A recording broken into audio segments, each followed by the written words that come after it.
जय श्री राम।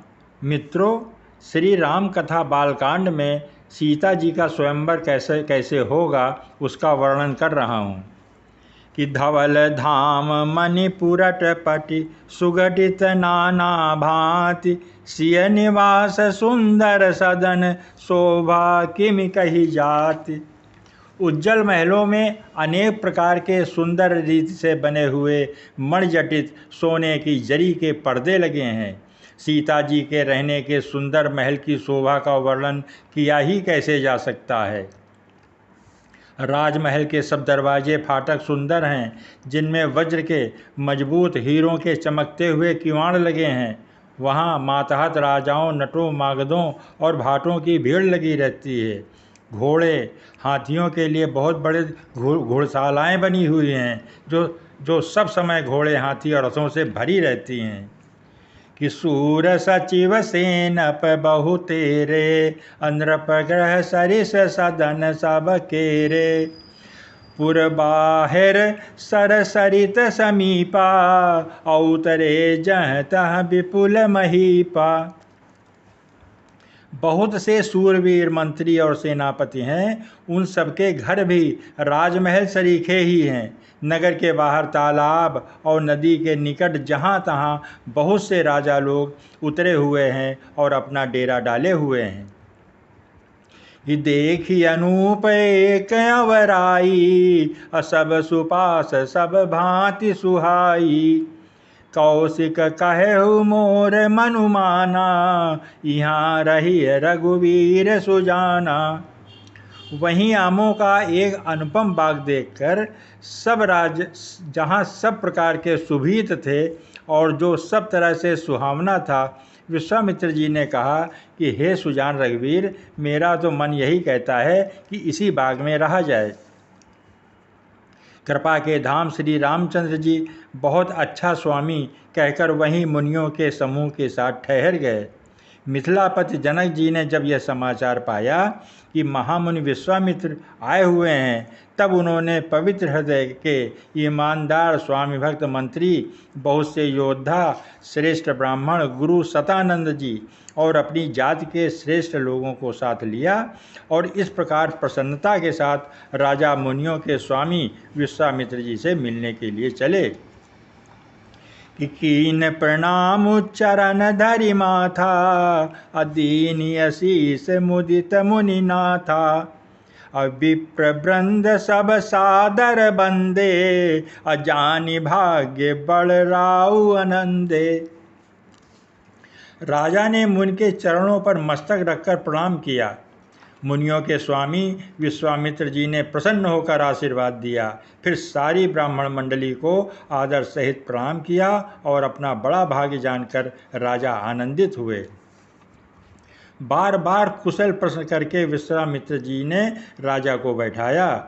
उसी समय दोनों भाई आ पहुँचे और फुलवाड़ी देखने गए थे। कि श्याम गौर मृदु बयस किशोरा, अलोचन सुखद विश्वचित चोरा। उठे सकल जब रघुपति आए, विश्वामित्र निकट बैठाए। सुकुमार किशोर अवस्था वाले श्याम और गौर वर्ण के दोनों कुमार, नेत्रों को सुख देने वाले और सारे विश्व के चित्त को चुराने वाले हैं। जब रघुनाथ जी आए तब सभी उनके रूप एवं तेज से प्रभावित होकर उठकर खड़े हो गए। विश्वामित्र जी ने उनको अपने पास बैठा लिया। दोनों भाइयों को देखकर सभी सुखी हुए। सबके नेत्रों में जल भर आया, आनंद और प्रेम के आंसू उमड़ाए और शरीर रोमांचित हो उठा। राम जी की मधुर मनोहर मूर्ति को देखकर विदेह जनक जी विशेष रूप से अपने देह की वो सुधि भूल गए। कि प्रेम मगन मनु जानि नृपु करि विवेक धरि धीर, बोले मुनि पद नाई सिरु गद गद गिरा गंभीर। मन को प्रेम में मग्न जान राजा जनक ने विवेक का आश्रय लेकर धीरज धारण किया और मुनि के चरणों में सिर नवाकर गदगद प्रेम भरी गंभीर वाणी से कहा कि कहाहु नाथ सुंदर दो बालक, कि मुनि कुल तिलक की नृप कुल पालक, ब्रह्म जो निगम नीति कही गावा, औभय वेश धरि की सोई आवा। हे नाथ, कहिए ये सुंदर बालक मुनिकुल के आभूषण हैं या किसी राजवंश के पालक, अथवा जिसका वेदों ने नीति कहकर गान किया है, कहीं वह ब्रह्म तो युगल रूप धरकर नहीं आया है। मेरा मन जो स्वभाव से ही वैराग्य रूप बना हुआ है, इन्हें देखकर इस तरह मुग्ध हो रहा है जैसे चंद्रमा को देखकर चकोर मुग्ध होता है। हे प्रभु, इसलिए मैं आपसे सत्य निश्चल भाव से पूछता हूँ कि हे नाथ बताइए, छिपाव न कीजिए कि इनहि बिलोकत अति अनुरागा, अबर बस ब्रह्म सुकहि मन त्यागा। कहा मुनि बिहसि कहो नृपनी का, बचन तुम्हार न होई अली का। इनको देखते ही अत्यंत प्रेम के वश होकर मेरे मन ने जबरदस्ती ब्रह्म सुख को त्याग दिया है। मुनि ने हंसकर कहा, हे राजन, आपने ठीक यथार्थ ही कहा, आपका वचन मिथ्या नहीं हो सकता। जगत में जहाँ तक जितने भी प्राणी हैं, ये सभी को प्रिय हैं। मुनि की रहस्य बड़ी वाणी सुनकर श्री राम जी मन ही मन मुस्कराते हैं, हंसकर मानो संकेत करते हैं कि रहस्य को खोलिए नहीं।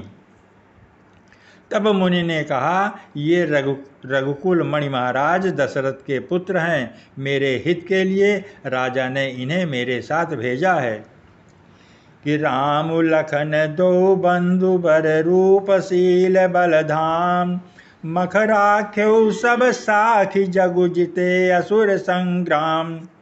ये राम और लक्ष्मण दोनों श्रेष्ठ भाई, रूप, शील और बल के धाम हैं। सारा जगत इस बात का साक्षी है कि इन्होंने युद्ध में असुरों को जीतकर मेरे यज्ञ की रक्षा की है। राजा ने कहा, हे मुनि, आपके चरणों के दर्शन कर मैं अपना पुण्य प्रभाव कह नहीं सकता। ये सुंदर श्याम और गौर वर्ण के दोनों भाई आनंद को भी आनंद देने वाले हैं कि इनके प्रीति परस पर पावनी, कही न जाई मन भाव सुहावनी। सुनहु नाथ कह मुदित विदेहु, ब्रह्म जीव इव सहज सनेहु। इनकी आपस की प्रीति बड़ी पवित्र और सुहावनी है, वह मन को बहुत भाती है, पर वाणी से कही नहीं जा सकती। विदेह जनक जी आनंदित होकर कहते हैं, हे नाथ सुनिए, ब्रह्म और जीव की तरह इनमें स्वाभाविक प्रेम है। राजा बार बार प्रभु को देखते हैं, दृष्टि वहाँ से हटना ही नहीं चाहती। प्रेम से शरीर पुलकित हो रहा है और हृदय में बड़ा उत्साह है। फिर मुनि की प्रशंसा करके और उनके चरणों में सिर नवाकर राजा उन्हें नगर में लिवा चले कि सुंदर सदनु सुखद सब काला, तहाँ बासुलय दीन भुआला। करी पूजा सब विधि सेवकाई, गयउ राहु ग्रह विदा कराई। एक सुंदर महल जो सब समय सभी ऋतुओं में सुखदायक था, वहाँ राजा ने उन्हें ले जाकर ठहराया। तदंतर सब प्रकार से पूजा और सेवा करके राजा विदा मांगकर अपने घर गए। रघुकुल के शिरोमणि प्रभु श्री रामचंद्र जी ऋषियों के साथ भोजन और विश्राम करके भाई लक्ष्मण समेत बैठे। उस समय पहर भर दिन रह गया था कि लखन हृदय लालसा बिसेखी, अजाई जनकपुर आई देखी। कि प्रभु भय बहुरी मुनि सकुचाही, प्रगट न कहीं मनहि मुस्काई। लक्ष्मण जी के हृदय में विशेष लालसा है कि जाकर जनकपुर देखा में, परंतु प्रभु श्री रामचंद्र जी का डर है और फिर मुन से भी सकुचाते हैं, इसलिए प्रकट में कुछ नहीं कहते, मन ही मन मुस्करा रहे हैं। श्री रामचंद्र जी ने छोटे भाई के मन की दशा जान ली, तब उनके हृदय में भक्त वत्सलता उमड़ आई। वे गुरु की आज्ञा पाकर बहुत ही विनय के साथ सकुचाते हुए मुस्करा कर बोले कि नाथ लखन पुरु देखन चाही, प्रभु सकोच डर प्रगट न कही। कि जो राउर आयुष मैं पावऊँ, नगर दिखाई तुरत ले आवऊँ। हे नाथ, लक्ष्मण जी नगर देखना चाहते हैं, किंतु प्रभु आपके डर और संकोच के कारण स्पष्ट नहीं कहते। यदि आपकी आज्ञा पाऊं तो मैं इनको नगर दिखलाकर तुरंत ही वापस ले आऊं।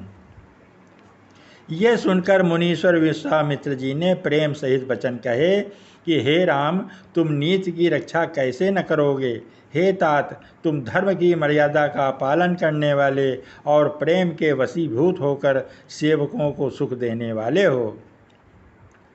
कि जाई देखी आवो नगर, सुख निधान दो भाई, करहु सुफल सबके नयन, सुंदर बदन दिखाई। सुख के निदान दोनों भाई जाकर नगर जाकर देखो, अपने सुंदर मुख दिखलाकर सब नगरवासियों के नेत्रों को सफल करो। कि मुनि पद कमल बंदी दो भ्राता, चले लोक लोचन सुख दाता। कि बालक वृंद देखियति शोभा, लगे संग लोचन मन लोभा। सब लोगों के नेत्रों को सुख देने वाले दोनों भाई मुनि के चरण कमलों की वंदना करके चले। बालकों के झुंड इनके सौंदर्य की अत्यंत शोभा देखकर साथ में हो लिए। उनके नेत्र और मन इनकी माधुरी पर लुभा गए। दोनों भाइयों के पीले रंग के वस्त्र हैं, कमर के पीले दुपट्टे में तरकस बंधे हुए हैं, हाथों में सुंदर धनुष बाण सुशोभित है। श्याम और गौरवर्ण के शरीरों के अनुकूल, अर्थात जिस पर जिस रंग का चंदन अधिक फबे उसी पर उसी रंग के सुंदर चंदन की खौड़ लगी है। सांवरे और गोरे रंग की मनोहर जोड़ी है। कि के हरि कंधर बाहु विशाला, उरयति रुचिर नाग मणिमाला। सुभग सोन सरसी रुह लोचन, बदन मयंक तापत्रय मोचन। सिंह के समान गर्दन, गले का पिछला भाग, विशाल भुजाएं हैं, चौड़ी छाती है, अत्यंत सुंदर गज मुक्ता की माला है। सुंदर लाल कमल के समान नेत्र हैं, तीनों तापों से छुड़ाने वाला चंद्रमा के समान मुख है।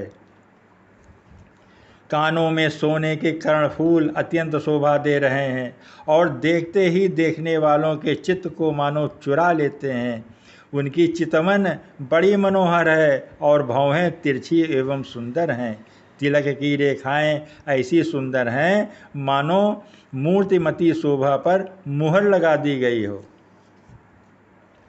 कि रुचिर चौतनी सुभग सिर, मेचक कुंचित केश, नख सिख सुंदर बंधु दो, शोभा सकल सुदेश।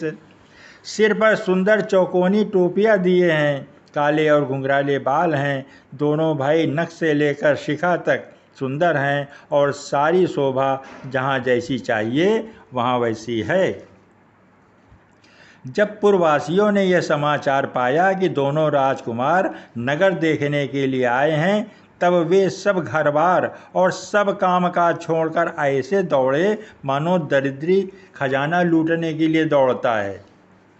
स्वभाव ही से सुंदर दोनों भाइयों को देखकर वे लोग नेत्रों का फल पाकर सुखी हो रहे हैं। युवती स्त्रियां घर के झरोके से लगी हुई झांक रही हैं, श्री रामचंद्र जी के दुरूप को देख रही हैं।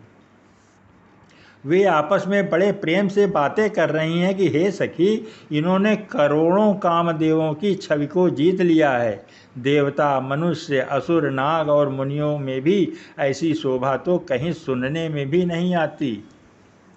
कि विष्णु चारि भुज विधि मुख चारी, अबिकट वेश मुख पंच पुरारी।